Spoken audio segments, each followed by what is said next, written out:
Before we get started, I know Madeline and the APAICS team have done this already, but I just want to kind of center us all and remind us that we gather this morning on the unceded traditional land of the Coast Salish peoples, specifically the first people of Seattle, the Duwamish people, original stewards of the land, past, present, and emerging. We honor with gratitude the land itself and the Duwamish tribe. My name is Régine Biscoe. I'm a mother of 2 young girls. I'm a daughter of Guam. I'm a small business owner. I'm an API community advocate. And I'm really honored to be here this morning to share this conversation with these 3 incredible ladies to my right. And I'm really excited, so let's just get into it. And I want to take an opportunity to have each of them introduce themselves to us, and we'll dive right into our conversation. Good morning.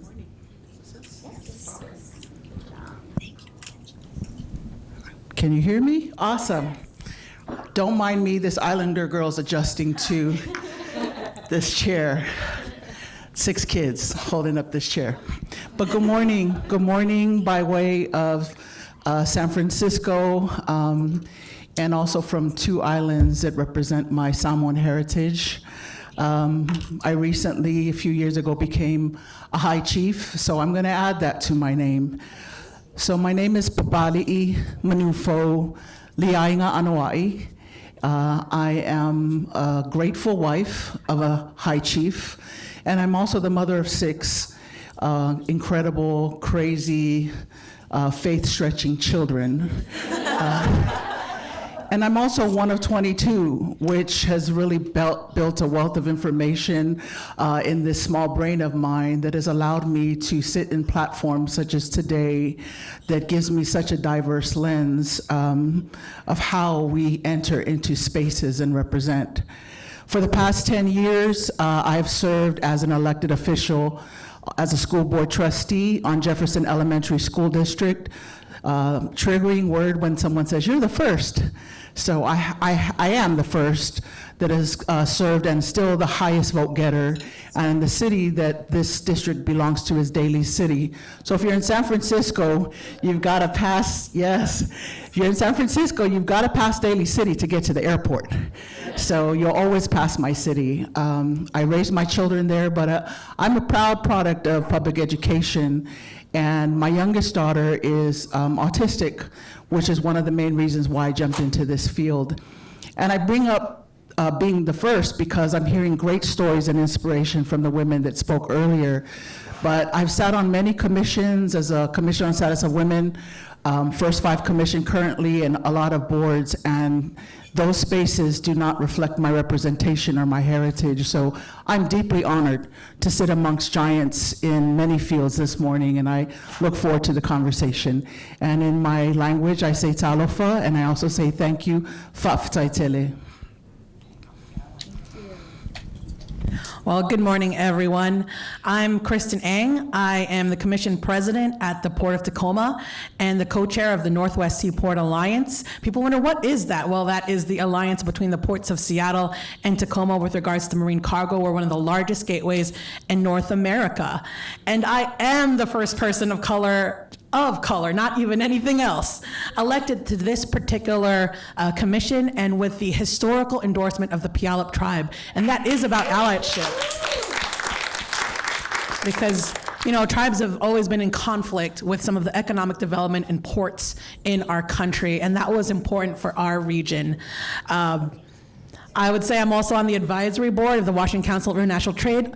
A lot of the times my position holds a lot of boards and influence in chambers and economic development, and that's why I do have to bring environmental justice, equity, community, benefiting everyone in these particular spaces and navigating these spaces, which is not just about protesting, because I did come from the streets, you know, like in the streets to the seat, but it is different to navigate from the seat, and you have power to do so, and that's all about learning how to do it with your community. So I would love to talk to you more about that, and I do say, like, hey, Asian women can get elected. I think that shocked people because my county is predominantly 85% Caucasian. So when they looked at me, even some of the Dems, like an Asian woman, LGBTQ, immigrant, all the different, running on this particular platform. Is our region ready? And yes, they were. And so I would encourage anyone to run for office. Thanks, Kristin. Anna, go ahead. Good morning, everyone. My name is Nguyen. Anyone here from the South? Okay, all right. Oh, hey, yeah, where are you from? Okay, we count that. Well, sure, we'll count it. We'll count it for now. My name is Nguyen. I'm also first generation. My mom immigrated from Vietnam in like 72. Unlike the other amazing women up here, I'm not an elected official. I work for the city's Office of Resilience and Sustainability as our external affairs manager. And I'm up here to represent the women in the room who maybe don't necessarily want to run for office. And it's not to say that I haven't been encouraged. I know that women, we need to ask women at least 3 times before they actually consider running. I've been asked a lot. No, I still don't want to run. And that's okay.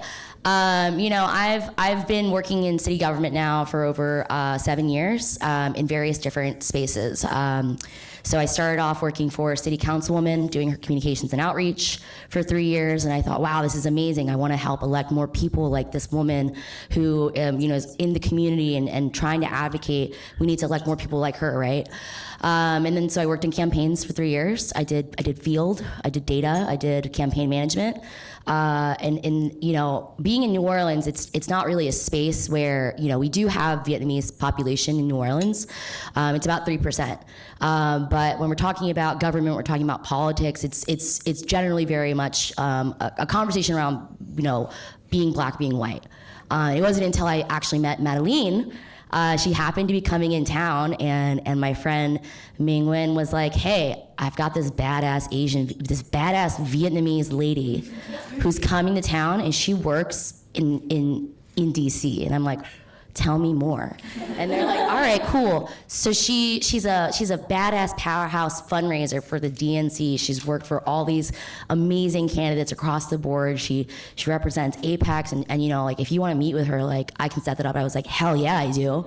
Because it was the first time for me seeing somebody who looked like me in this space. And so, I've been fortunate to just, be connected with Madeline and be invited to these types of events. And it's events like these that really remind me just how cool it is and how fortunate, especially I think the West Coast is, to have such a powerful network of AAPI women who support each other, who are elected to office, who can talk about shared experiences. Because it's not something we necessarily have in the South. I worked in emergency management for 3 years because I needed a break from campaigns. Turns out they're very similar if you can, managing a crisis, I used to joke that I retired from emergency management last year to move more into sustainability and resilience, but I used to joke, campaigns and hurricanes are pretty much the same. The only difference is you can't put Mother Nature, you can't indict Mother Nature, you can't put her in jail because, it's just whatever's thrown at you, you kind of have to deal with, right? And so very similar nature of just dealing with emergencies, dealing with crises. I also represent up here millennials. Yeah, all right, cool. Still single, no children, but, I feel, I think that there's a lot of common experiences in this room. I'm excited to at least share. And, I've been thinking about over the last couple of days of what does allyship mean? But I don't want to take away your question. Thank you so much, Anna. Thank you so much. And thank you to all of the ladies who are joining me up here. And to everyone in the room, I just want to, take a lead from Anna's example and just give ourselves an opportunity to, let's just give a round of applause to the APAICS team and for creating the space for us to have these important conversations. And certainly want to thank Madeline for inviting us all here and again, creating the space. So just to give us a little bit of context here, we're delving into why building cross-cultural, cross-racial alliances is essential for advancing all of our priorities and all of the important things that we want to get done. We are women of color. We have a long laundry list of the things that we need for our families, for ourselves, to continue to do all the things that we want to accomplish and all the things that we want to leave for future generations. And so together we're going to explore how collective solidarity and allyship can really break down a lot of these entrenched barriers that we've been discussing over the last day or so, a lot of the challenges that we find in our workplaces, within the government, and just, in every space in our lives. And so with that, I just wanted to ask each and every one of the panel members, we will start with Kristin, what does multiracial and multi-ethnic allyship mean to you? Well, to me, it's all about interconnectedness with our struggles for justice and this intense collaboration for justice and inclusivity. But when I think about it, I always tell one person that you are powerful and you can make change. But imagine a united people. So that is immense power and can create profound and immense change for generations to come. People often say, if you want to go fast, go by yourself. If you want to go far, you go with people. And that is about engaging everyone and having this, I would say, this enhanced empathy about people's struggles and challenges and even joy, because sometimes you have to also be present when people are celebrating their events and understanding their lives and being united. Because ourselves, people, and causes are not in silos. If we want to create change and we want to have power and strength, we do have to have those connections. It is all about relationship building and everywhere. Anna brought up a great point, because I also encourage people not to run for office as well. Because if you don't want to, you don't feel like it, that doesn't mean you're not making change. Because I believe that women should be in all places. Women should have leadership in corporations, in small companies, nonprofits, commissions, at city, at places that do the work. Because you are making influences and having that leadership in the spaces that you are. And that's what it really takes to create that change. It isn't just one elected leader or even some, because it's impossible. You will need supports everywhere. And I think that is, for me, multi-ally, multi-relationship, multiracial. I even think that allyship that I had with the Puyallup Tribe of Indians, that's what got me this particular seat. And people thinking about, hey, tribal sovereignty is just, environmental justice, we all combine in it. Even, I would say, my white allies. How do I push for things and get things going? It isn't just with my Asian Americans or people that look like me. It's sometimes people who don't look like me at all. But we believe in these causes, and they are allies to my community, allies to your community. And so when we do combine, it is incredible. It can make some changes and surprise even ourselves. Thank you so much for that. I really appreciate the idea of uniting not only in the struggle, but also in times of celebration and times of joy. And I think sometimes we forget to do that. So that's really important. And I want to turn it over to our High Chief Papali'i for comments about that. Thank you. I want to add multi-generational to that, because I just got my AARP card. Round of applause for that. And I've been carrying that one with pride. But I will say, outside of speaking to solidarity, there's just still a level of education and awareness that needs to be cultivated in order for us to talk about the relational piece. And I say that to say that in these spaces of multiracialness and even being AANHPI, there's so much uncertainty in how we need to move. So we can't be allies if we don't know each other and understand our values. And that's just not just as an AANHPI woman, but like I said, multi-generational. I realize that my thinking has changed as I've become older. I'm not that rebel that protested on the streets in San Francisco. I miss her, but she's gone. I see that in my kids now, but that level of not being relatable can cause the disconnect and misunderstandings is what I've been recently experiencing as we speak to allyship in the San Francisco Bay Area. And what I came to realize is that it's because we need to get back to the table and revisit our relationships. So if we get clarity on our value system and understand how we can stand in solidarity and what we want to do as a collective, but also as individuals, also as people in different spaces, I agree, you do not have to be an elected to move things, but your titles in the seats that you sit in has power. You know, this event had to be funded. So you sit with the ability to leverage funding to make these things happen to get us here. You know, that takes your title to move some things. And we have to take ownership of how we build our allyship.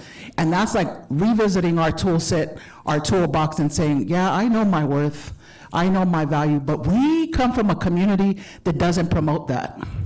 Because we usually keep our head down and like, let me just get the work done. But when we look to building solidarity and a united front, we need to understand each other's values, and we need to respect that. And we need to respect each other. And that moves me into cultural appropriation, when I know under this umbrella, people assume they know what it is to be an islander. Yeah, I wear a flower, but that symbolizes the joy that I want to bring, because I need that energy. I talk myself up, let me put the flower on, because I will tell you, I wear my flower everywhere, and someone could be mad in the line, and then they look at my flower and they're like, oh, hi, you know. And so I'm very intentional on how I start my day. But I really want to talk to relationships and education, because I'm all about solidarity. But I recognize if I don't know your mission, there's going to be a disconnect, and we're going to have a fragmented approach. So that's how I feel about us building solidarity. The willingness, the desire, the fire is there. And if we know what we're doing together, the call to action becomes very clear. Thank you so much. Anna? Yeah, you know, I've been thinking about a lot of different things. You know, like on the plane right here, actually, I've read Bill Wong's book, Better to Win. If you haven't read it, highly recommend it. It was actually just, I read the entire thing on the flight here. It was just fascinating. And it was a lot about stories of just different people who work throughout the political sphere, who are AAPI, you know, elected officials who help build the way for others. And for me, I like to still pretend that I'm like in my early 20s and still like a young professional. And what I'd say about multi-ethnic, multiracial allyship is that, you know, especially for the younger ladies in the room, it's also about learning. It's also about listening. You know, I was able to get to where I am today because I had, you know, mentors of different races, of different ethnicities who were able to say, hey, like we actually have this common ground. And I had to put myself in an uncomfortable place of saying, you know what, I hear you, and I'm gonna be honest here, I have no idea how to do that, but how do we do this together? Right, and so that for me helped open paths to build the power that I now recognize in myself. And so, you know, with allyship, it's not just about, you know, when I was younger and I'd hear stuff like this, it was like, okay, this is badass, but like, what is it actually, like, how do you know that, I sat in a car once with a friend and, or like a colleague who now became a really good friend. And she was another badass lady in politics. And I was like, oh my God, I'm going to ask her all these questions about how she's a professional. Okay, cool. So I started digging into her resume and I'm like, okay, cool. Like, I think I'm just a little confused because like, I just started working in like, you know, the council office. And I just like, how do you know the difference when you're actually a professional, you know, like when you start considering yourself a professional in this area? And she just looks at me and she goes, oh, honey, everyone's just bullshitting it. You just get a lot better at it as you get older. And that really resonated with me. It's like, oh, okay, cool. So like this front that people put in terms of like power, it, you know, and part of it is a front, part of it's like you're building yourself up, and part of it is also recognizing what you do bring to the table. You know, even if you're in an entry level position, for me, I'm maybe one of like 10 Asian people who work in city government. I stick out like a sore thumb. People are like, oh yeah, that's Anna Nguyen, because I'm like, yeah, there's one Ann Nguyen in City Hall. She works in finance. It's a little complicated, but But no, I mean, like, I'm the only Asian person that works in City Hall who's like, you know, doing intergovernmental relations, who's doing external affairs. And so, you know, I think about who helped get me there. And it's through these multiracial, multi-ethnic allyship of like, not just, you know, how do we help people who are less vulnerable, but also recognizing in ourselves, like, where are the gaps that we have and who can help take us along the way to get us where we need. That's great. Thank you so much, Anna. Let's just give them a round of applause for all those incredible responses. And I think for me personally, I served 2 terms in the Guam legislature several years ago, and every time I kind of came up against something that was a very challenging issue or something that was pulling people apart, I really leaned into my Chamorro values.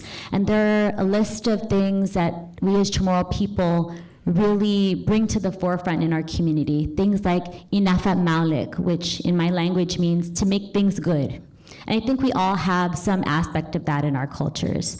Respetu, ginef tau, so like respect and common generosity.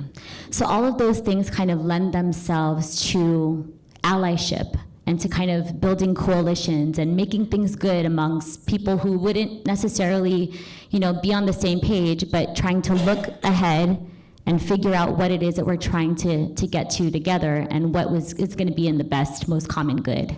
And so I wanted to ask our panelists this morning, what aspects of your Asia Pacific Island culture lend itself to the allyship, and what do you think may or may not have hindered allyship? And so I'll leave it up to whoever wants to jump into that first. Oh, okay, I'll do it. Okay. So I grew up in a very large Filipino family, immigrated from the Philippines, from Manila. And I would say that is training for politics. You never know, like, I thought it would be all the math, I was really good in the hardcore subjects. I actually doubted my EQ, but I realized on the bell curve in politics, especially entering the political fray, I'm actually scoring high on emotional intelligence. I had no idea how people related to each other. And it's about understanding the uncles. It's about understanding your aunts, your mom, your siblings, the cousins, the relationships in between, and how to speak the language to them without losing your values or what you stand for. But also, like everyone said, it is number one, listening. And not necessarily to win, which of course, when you were Filipino, you're like, how do I get my point? But it's listening, understanding, emphasizing, and I would even say respect for your elders, because a lot of the times people expect like someone like me who protests would just be so disrespectful, and they're quite surprised that I actually, speak well to those that are older than me or maybe even conservative, because I don't, it is not acceptable for a young person, which for some reason I'm considered a young person in politics. When I first ran for office, I hadn't heard this term in a long time. It's like, that young woman running for part, are they talking about me? I'm pretty old. Like in my mind, I'm like, I'm, in my 30s. I'm not a young woman. And, but for these particular positions, that was considered young. And I think it's the Asian skin. But I would say that did prepare me, having that power dynamic, and sometimes even navigating the patriarchy and still getting your way. Actually being the lead. Because even my family, the uncles think they have their way, but really no. We know who really gets to influence. And they listen to even me, because I'm a trusted advisor. They've learned to actually trust what I say. And it's a difference of how you speak to different people. So you learn that from your culture, and that they can somewhat sense your heart. And I think that's also why people in my community responded to me who were distrustful of government, because they can just sense from how you speak to them, where you show up in different areas, that you can be trusted because you care. You listen. One time someone just said, I voted for you because you're the only one who showed up to my event. And I was like, but this person had the same position as I did. In my mind, like, you should vote for them too. But I've never seen them. And I was like, oh, it is about who shows up at the parties, who shows up to listen about your issues, even when sometimes you can't provide the solution, but you will help to find that solution, and they know that you're working on it. And so I would say that particular interconnectedness of Filipino families, which sometimes can get like, ooh, boundaries, because sometimes everybody asks you to solve their problems, but that's another issue. And then Another panel, the I thing think. that holds you back is that sometimes there's this focus about not being in government. Like even from my parents, they were like, you're gonna do this Port Commission, this politics? Usually it's about doing your business, minding your business away from the political arena, doctor, lawyer, anything else. Because they didn't believe that immigrants or Asians really are in government, that idea that people would vote for you because you're in the minority. How can you expect people to follow you or lead you? They were so shocked, even my own parents, that all these people were volunteering their time and believing me, holding my signs. They're like, they're doing that? It's like they were still imagining people viewed you as your race. And I think some people were also shocked, I think, that there's a bold and Asian woman. I was like, they've never actually been around Asian women, have they?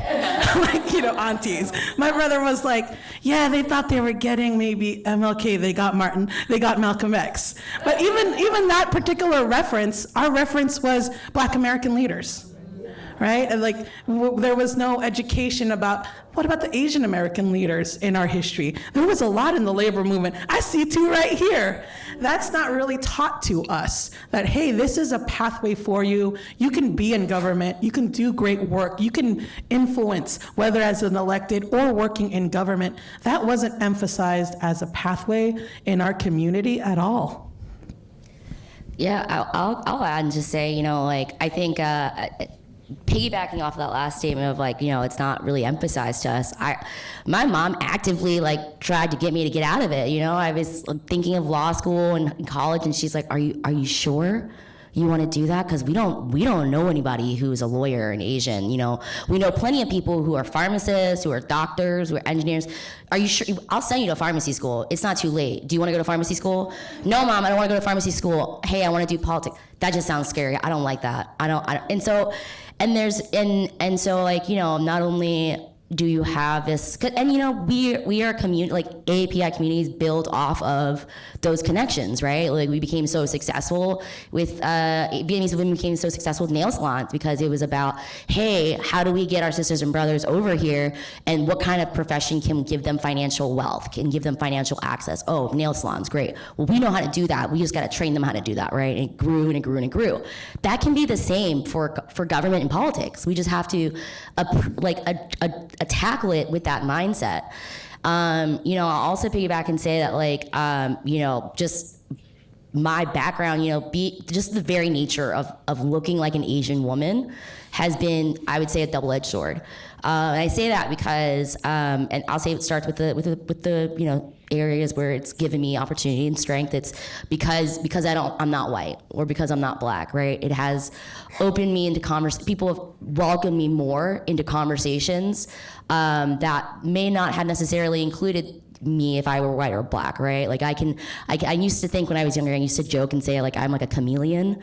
I can go into white spaces, I can go into Black spaces, and I'm more accepted, right? And I get more access to people and conversations that I might have not otherwise have gotten. And at the same time, I think a challenge for me growing up has been just this enormous pressure of feeling like I have to represent AAPI women and that I have to speak for all AAPI communities. And I remember when I was 22, I was really excited, and I just got my heart broken in a way. I'd reached out to this badass woman who works in politics and elections and campaigns, and I was like, okay, cool, I want to start learning how to do that. So I reached out and I was like, hey, if there's anything I can do, I want to learn more about campaigns and how we can elect people to office. And when she called me back, the one of the very first things she said to me was yeah, we could really use your help in St. Bernard to talk to Vietnamese people about the campaign. And that makes sense, right? Because I look Asian and like I'm Vietnamese. My last name's Nguyen, and I was like, oh, so I don't actually speak Vietnamese that well. Like I can understand it, I can understand what they're saying, but I can't actually speak it back. And so, early in my career, I kept facing these scenarios where people wanted me to be the token Asian, right? Like the token Vietnamese person on campaigns. And that was really hard for me. And I remember telling, my boss at the time, I was like, this just really sucks. Like, I hate it. I didn't ask to be this voice, but people keep wanting me to be this voice. And then she kind of just like gave me a reality check. She was very comforting. And then she was like, whether or not you want to be that voice, you are. Because you are there and this is what you look like, you have to think about who you're gonna build the pathway for coming behind you. And that sucks, I get it. And she's a Black woman, so she was like, I get it. People don't like me, but I also recognize that I have power here and I have to think about who we're going to bring along with us. How are we going to build better pipelines? How are we going to open up policies and financial incentives and opportunities for these communities that have traditionally not had access to that? And for me, that's really resonated with me. Like I think about that often, not just for working with AAPI communities, but also like, the Spanish-speaking population, right? Like people who don't have these connections to government, who don't trust government. And I can walk into a space and say, listen, I get it. I work for government because I don't trust government. It's just a little joke to get through the door, but it is, I feel very strongly about me being a government representative, a city hall employee, because there aren't people that look like me. And I know that people know my name in City Hall as, oh, that's Anna Nguyen. What does Anna Nguyen do? I don't know these days, but like she's there at City Hall, she can help do whatever, right? And I recognize like that is power that I have to also extend to others. Something I really liked from, again, I highly recommend Bill Wong's book, Better to Win. Something that he said in there was just, when we talk about seats at the table, right? We always talk about like, oh, we want to bring a folding chair or like come up to the seat of power, but not always can we just bring another chair, right? A lot of times that power has to be taken from someone else. And so when we flip chairs, when we bring API women to the election table or we represent ourselves more in government, we have to think about, okay, how do we extend this power to others who are voiceless? Thank you so much, Anna. A lot of wisdom sitting here. I think for me, my culture is how I show up, just not in a physical sense, but being a Pacific Islander and more specifically Samoan. And then our faith is interwoven in our existence in many Oceania, Pacifica islands. Even though that was part of our colonization, faith is rooted in all that we do. So I show up that way, and part of showing up that way is being humble. I'll use an example I think I've shared in APAICS space before. When I first got elected,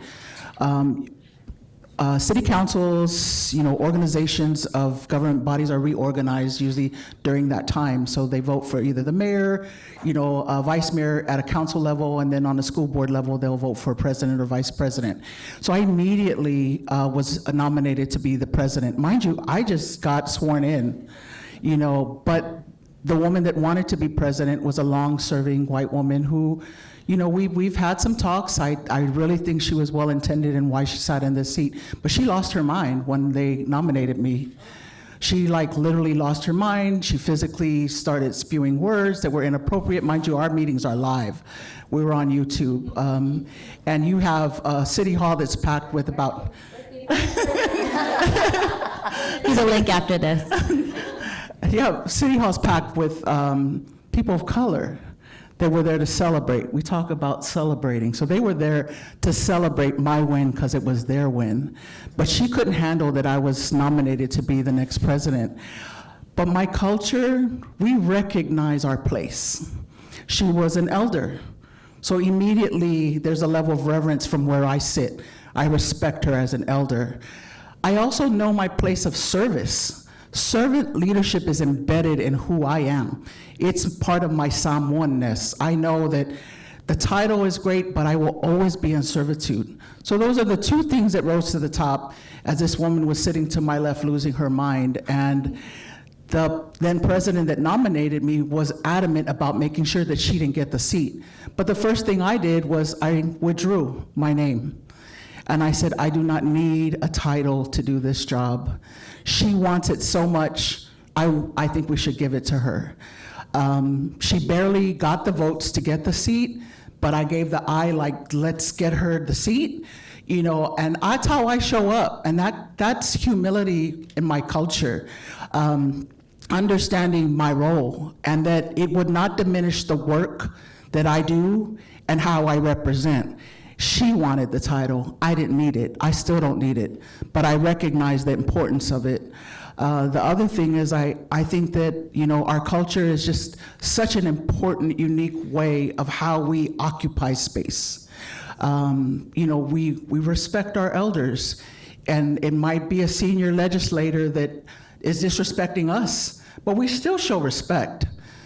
But I think what just blows their mind is when we show up and we're articulate, we understand our messaging, we know our worth, and we don't back down.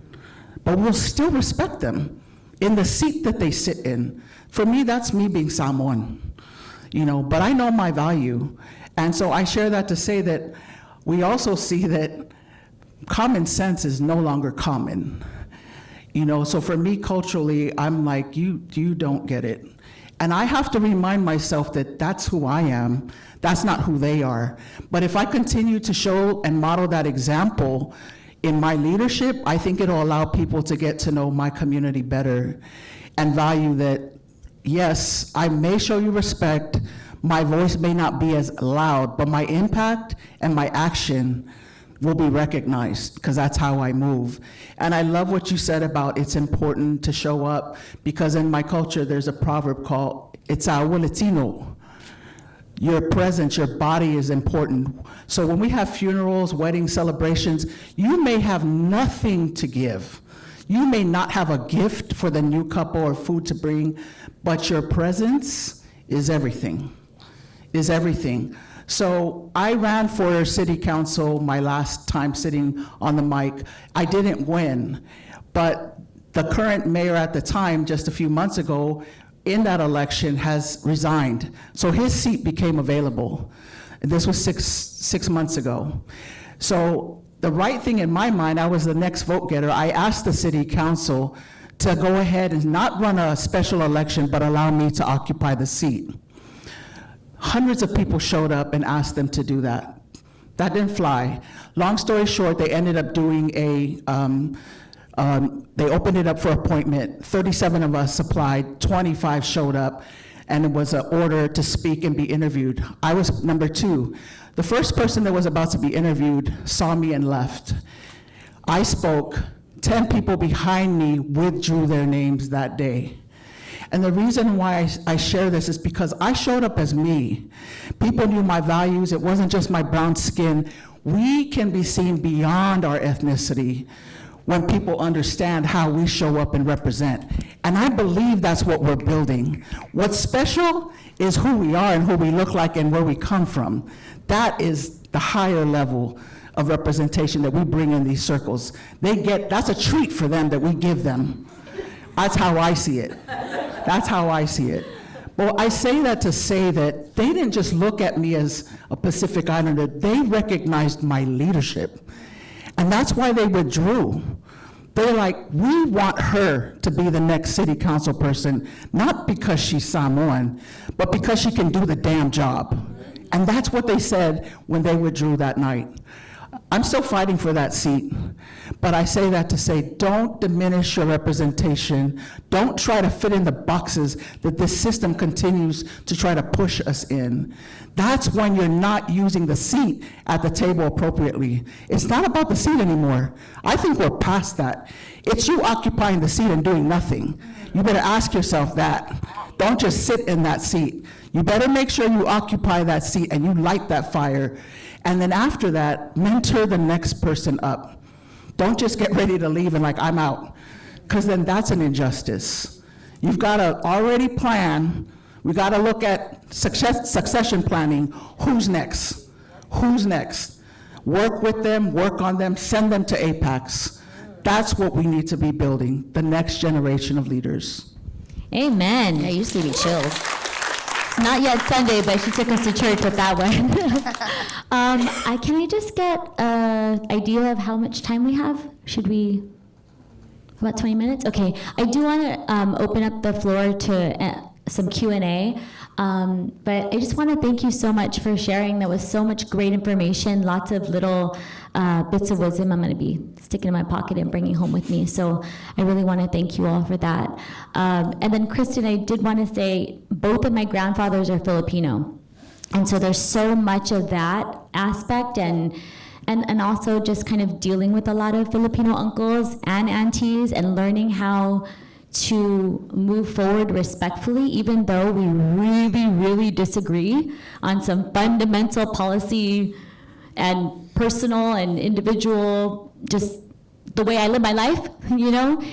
It is challenging, but I think that aspect that each of you have shared about listening first before judging and allowing people to kind of, sometimes when they open their mouths and they say things out loud, then they start to realize exactly what it is that they're saying, some of these things that they've been parroting, or maybe they've been watching a certain news channel a little bit too much. But yeah, I think it lends itself to some grace, right? And humility, as you were mentioning, and ultimately that respect that is so prevalent in our culture and in our shared values that we can always bring forward to the table. But I wanted to open it up to the audience if anybody has any questions for these incredible women while we have them. Any questions? Yes, Mona. I have two.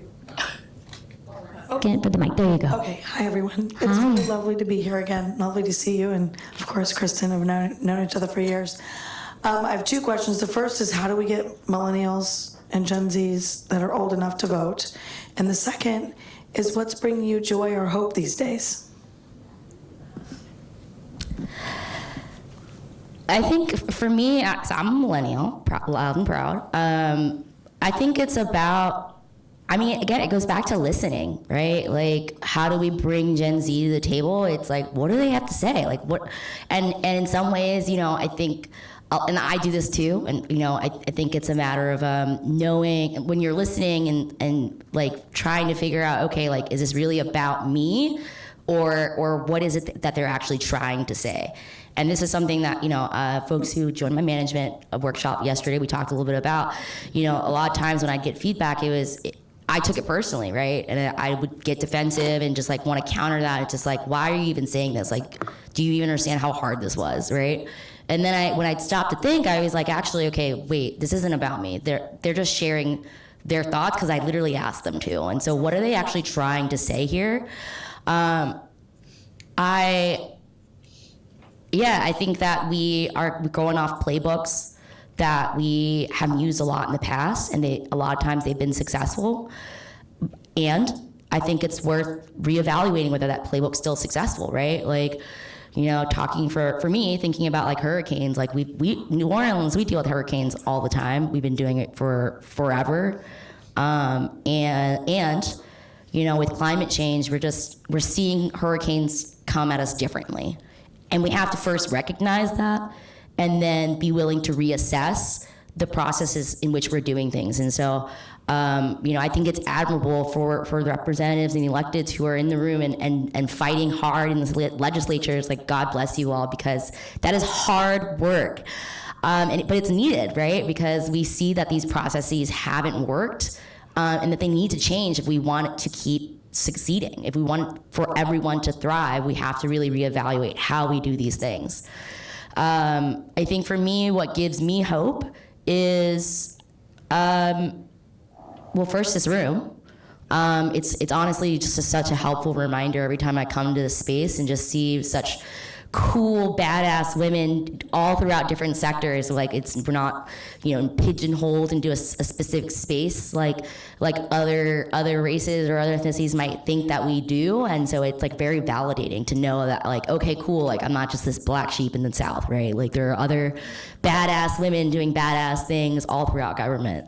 And I would also say, I think Gen Z honestly gives me a lot of hope. I'm not saying that to pander to any young folks in the room. If you guys want to show me how TikTok really works, I get it, but I don't get it. I get it, but I don't.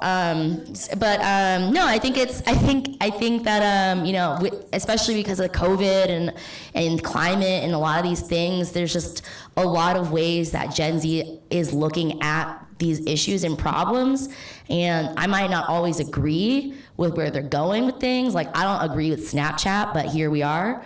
But I can see, the common ground and understand more. And for me, it helps me self-reflect and think more about like how I approach different topics. So the question was about Gen Z and millennials. I think they actually are involved. I see them at the state legislature. I see them in leadership roles. I see them in party leadership. And they do bring these fresh voices, powerful voices. And maybe it's because we don't want them, if we take a look at a different perspective, they're not doing what we want them to do, but maybe they're doing exactly what they need to survive and thrive. And the best way to, for political power, for thinking it that way, is actually for a Gen Z and millennials to talk to each other. It has to come from their own generation. When people ask like, well, who is the most trusted messenger? Likely someone who they know. Whether that is sometimes someone in the Asian American community, someone from the tribal community, Native, like they will listen to their own. Like trusted messengers. So once they do unite or towards the causes, they are powerful. I mean, right now, if Gen Z voted, they'd outvote the boomers, my parents, right? At the same time, I love my parents. I want them to continue voting and surviving. And so I think about, well, the best thing I can do is actually support their leadership. And, either when they ask me questions, provide some answers or some guidance, or fund them, simply just fund them. Or like say, hey, this organization, take a look at that organization, or support this person. And so I've tried to figure out a way to help them and empower them and just let them, or somebody give them the platform, and they will do the leadership and the voice. Because they're trying to figure out. The one thing I really like about them, though, is they're standing up to some of the things when I graduated or was just out there, like, this is just things you endure. And I hated that. Or like, life is unfair. I was always told that as an immigrant. Life is unfair, and you just have to be 3 times better. You just have to, there is not gonna be a mediocre Asian woman politician out there. I'm gonna tell you, they're probably, or a black American, and if they got to that position, they are probably one of the smarter people, one of the most powerful people, like navigate like no other. They navigate like no other because they just had to. And I tell people this when they run for office, because I'm involved in other organizations, like, let's just get one thing clear, because you don't want this in your head, like about fairness. Fairness in running for office as a woman of color. There isn't. Just get that out of your head. And then you'll actually feel better. You just have to do the work. But I like this generation that calls it out and wants to like really change it. I was like, what do you mean? Because beforehand it's like, oh, you're lucky to have this job. Yeah. But really, we are spending our lifetime, our time, our energy, our talents at a company. They are also, they never actually put that perspective that they're also fortunate to have us, to have our time, treasure, and talents. And this Generation Z is telling them like, yeah, you better have our values. You should be working towards something. You cannot be degrading this planet or exploiting people. We will not have it. We will not work for you. And if you think that we're just gonna work for you at exploitative wages or no wage, like internships for me was like no, not getting paid and working long hours. So this generation is saying, no, you have a lot of money, you have a lot of connections, you're gonna pay. And I like that about them, like stand up for what is right and what is just for young people. And we just have, some people say that it's entitled, but I said, no, I was like, you know what? I'm tired of always enduring. I'm like that they're fighting for what is theirs. Now, what brings me joy? That does bring me joy. Like a little bit when I hear from older people about it, I'm like, I like a little bit laugh about it. You know, like when they complain about the young ones, I'm like, oh, I'm like, go, yeah, go going. get them, go get them. But you're also just grateful that they're not complaining about you. Oh, I'm sure that, you know what? I did say when I ran for office that one day I will be the one that they'll want to replace, and I'm actually fine with that. That means I did my job. That I put my progressive values, women of color, like there is this whole thing about being a role model. There are people more comfortable voting for someone who talks about environmental justice, progressive equity in these type of economic development positions, because I made it look possible. And that it was actually not bad. It's actually more prosperous and beneficial for our community to actually have someone at the helm. And, you know, this 25-year-old said, like, I've been telling people I could just replace your picture. No, you know, like, people don't notice, because it's like, and like, I can run for port and I'll just do it. And like, the fact that they said that, like, some people be kind of insulted. You just replace my picture and you think it's all happened. I was like, you know what that means? It means in their minds and in people's minds that that's just nothing. Like, being a young Asian American woman, you can just be port. But if you said that during my time, that was groundbreaking, revolutionary. And now it's like, yeah, let's vote for her. Yeah, let's support her. That's exactly the change I want.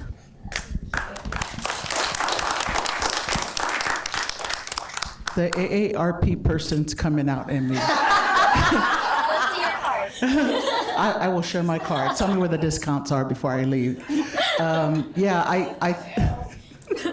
I think for me, I think that a level of validation, my kids have kept me humble. They're like, you guys say you hear us, but you don't hear us, you know? And then I said, well, what does validation look like? And so my kids, because everything I do, they're in tow, and that's how I was raised, they said, we need our own space, and you guys need to be still and not say anything. And I said, you know how difficult that is in our culture? You're telling me to be quiet while I'm sitting there and I'm feeling disrespected because you don't say things the way I believe you're supposed to be. But I will tell you, we've been doing that for a year now. And it's been just, for me, it's been illuminating and refreshing and powerful because they're ready. But I think culturally, we just identify youth as 50. You know, because I was like, I'm not a youth. They're like, you can't run yet. You cannot run for office. You're 50 plus, but you got to wait till you're my age. I said, no, that's like dying 70. No, I cannot wait for you, uncle.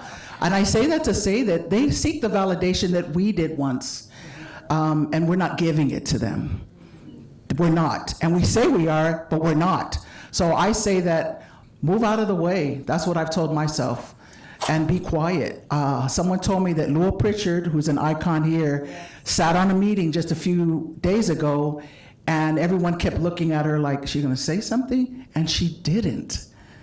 She let every young person speak in that space. And I said, see, Lua, we're getting it. And that's what we need to do, because they're ready, they're bright, but they have to make mistakes and they have to do it on their own. And all we can do is stand by, be ready to support them and pick them back up. What gives me joy is spaces like this. We need more of this, more and more of this. So that's what gives me joy. It tells me that people vandalizing my signs, calling me ugly names because I run for office, telling me I'm not good enough, and then I come to spaces like these, gives me joy. Because I know that I'm doing something right. And collectively, we're doing something right. But we need more of it. You can't just go home tonight and say, oh, I had such a great time in Seattle this weekend. So everyone's call to action and your assignment is like, what am I doing next? Don't let this momentum die today. You need to ask yourself, who am I gonna tap? Is it me, or do I know somebody? Because I will tell you, we need to be in these spaces. And that's what gives me joy. But if I don't see you and I don't see us, then I know that, we are not stepping up to the plate. So I am so grateful to Madeline and APAICS for continuing to lift these voices, letting us tell our narratives. I sit on the board and I don't really do hardly anything. I get to say I'm on the board, but everyone on the team, please make time to say thank you to them. Have an earnest conversation because they work so damn hard to put everything on for you to have just this incredible experience. So thank you again. You've been amazing. You all, your friends and sisters and nieces now. I'm Auntie Fo to you younger generation. I will be quiet now. Fafitai, soy fua, ma'ia manuia. Thank you so much. And before we wrap up, we have 5 more minutes left. Anna, you need to share with us what brings you joy. I'm not sure if you did.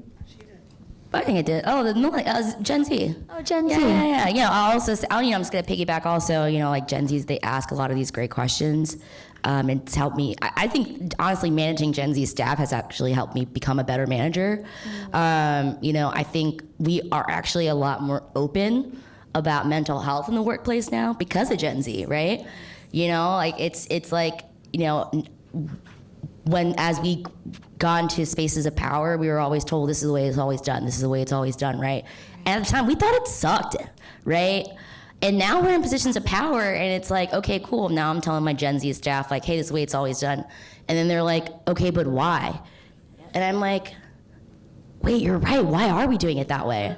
Right? And so why aren't we talking about that? Or even just being able to say, you know what? I'm just here to complain because it just sucks. I just want to vent, right?